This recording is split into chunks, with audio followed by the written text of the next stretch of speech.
បាទស្វាគមន៍សាជាថ្មីមកកាន់វីដេអូទី3ដែលត្រូវនឹងថ្ងៃទី3ផងដែរនៃដំណើរកំសាន្តទៅកាន់កោះស្ដេចថ្ងៃនេះផងដែរគឺក្រុមរបស់ខ្ញុំអត់មានកម្មវិធីអីច្រើនទេគឺយើងកម្មវិធីរៀងខ្លួនបាទអ្នកខ្លះទៅក៏គាត់ចំណាយពេលវេលានៅជាមួយកូនរបស់គាត់លេងទឹកសមុទ្រនៅក្នុងរីសតដើរលេងជុំវិញកោះតិចតួចហើយនឹងអ្នកខ្លះក៏គាត់ជិះទូកកំសាន្តណា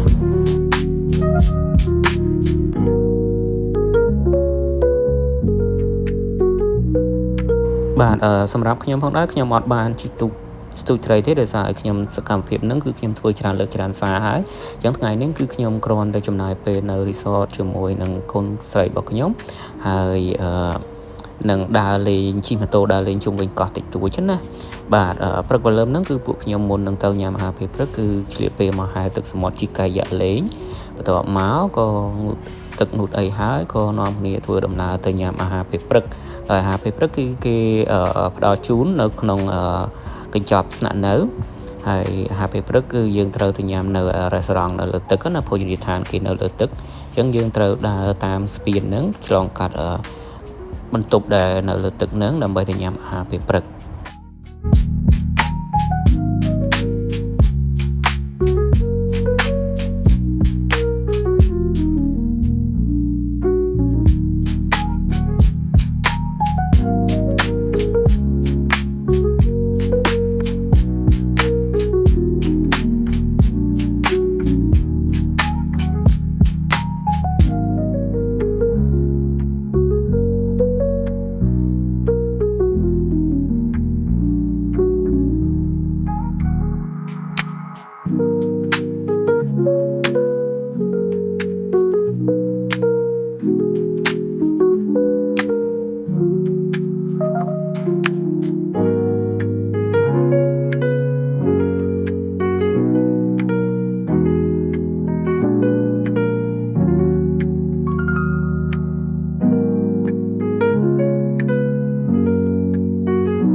បន្ទាប់ពីញ៉ាំអាហារពេលព្រឹករួចហើយខ្ញុំបានជួលកង់អាគុយ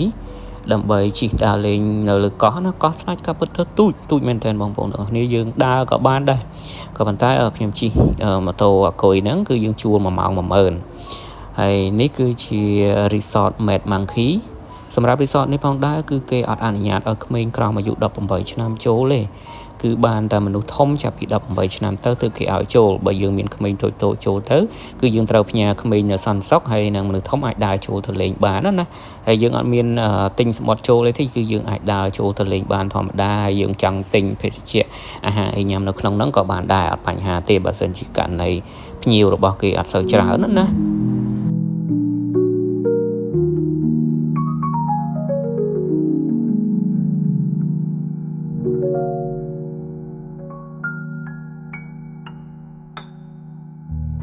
បាទបន្ទាប់ពីចូលលេងនៅ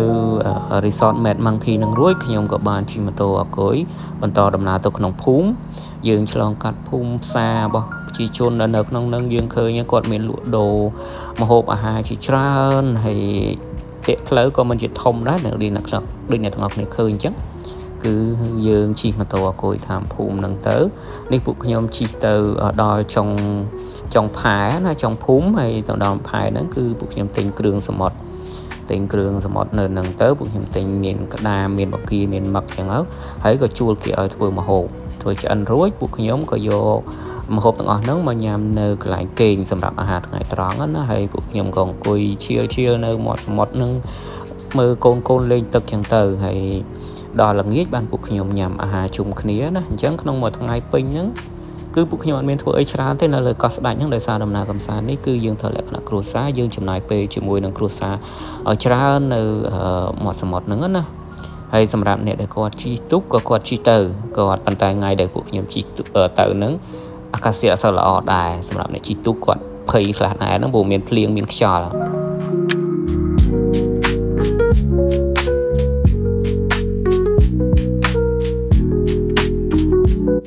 បាទដោយដែលឃើញមុននឹងអញ្ចឹងពួកខ្ញុំទៅហ្នឹងគឺប៉ះថ្ងៃសៅរ៍ហើយខ្ញុំឃើញថាក្មេងៗសិស្សសាលាគាត់ចេញមកសម្អាតបរិស្ថានជុំវិញភូមិរបស់គាត់ណានេះជារឿងល្អមួយដែលលោកគ្រូអ្នកគ្រូគាត់បណ្ដុះគំនិតឲ្យក្មេងៗគាត់ស្រឡាញ់បរិស្ថានការពារបរិស្ថានចូលរួមសម្អាតអនាម័យភូមិឃុំរបស់ពួកគាត់ណាបាទឃើញតែល្អបាទហើយនេះមកដល់កន្លែងទិញគ្រឿងសមុទ្រហើយនៅខាងក្រោយហ្នឹងហើយខាងធ្វើម្ហូបហ្នឹងគឺនៅទល់មុខនឹងឯងអញ្ចឹងខ្ញុំទិញគ្រឿងសមុទ្រនៅកន្លែងគាត់ហ្នឹងទៅយកមកជួលខាងគេធ្វើម្ហូបនោះនៅខាងក្រោយខ្នងនោះហើយបន្ទាប់មកក៏ត្រឡប់មក resort វិញហ្នឹងទៅហើយអត់មានធ្វើអីទៀតទេរហូតដល់ល្ងាចចាំស្អែកឡើងបានយើងត្រឡប់មកសៀមរាបវិញណា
បាទអាហារពេលល្ងាចក៏បានមកដល់អញ្ចឹងទៅខ្ញុំក៏បានមកឆែកមើលកន្លែងមុន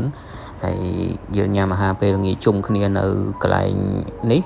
មុននឹងថ្ងៃស្អែកយើងត្រឡប់ទៅកាន់សៀមរាបវិញអញ្ចឹងដំណើរកំសាន្តនៅលើកោះស្ដេចរបស់ពួកខ្ញុំពេញមួយថ្ងៃនៅថ្ងៃនេះគឺមានតែប៉ុណ្្នឹងឯងអត់មានធ្វើអីច្រើនទេដោយប្រាប់មុននឹងចំពោះពួកខ្ញុំចំណាយពេលជាមួយនឹងកូនច្រើននៅមាត់សមុទ្រ